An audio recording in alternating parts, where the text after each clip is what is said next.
Si cher aux Yéménites d'Israël, c'est le reportage de la semaine. Chaque jeudi soir, c'est le même rituel pour ses amis de longue date.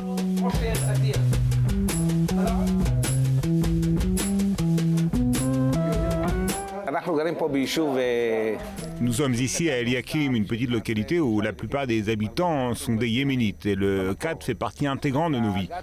Nos grands-parents et les générations qui les ont précédés en mâchaient eux aussi. Le khat a des caractéristiques particulières. D'un côté, ça te réveille et de l'autre, ça te calme.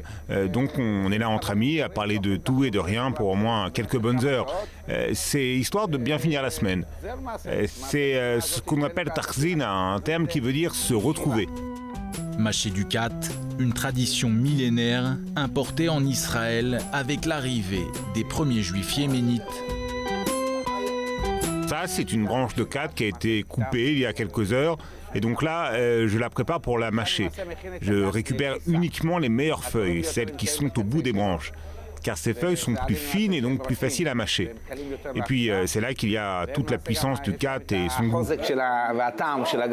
Une substance psychotrope réputée pour son effet stimulant et euphorisant.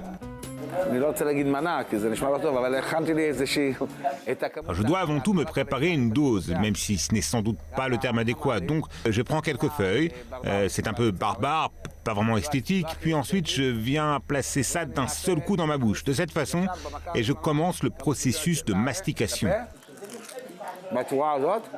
Tu commences à sentir les effets après une demi-heure, une heure. Ça te relaxe, c'est comme du paracétamol naturel. Ça détend ton corps et ton esprit. Ça te met de bonne humeur, disons, et tu te sens bien.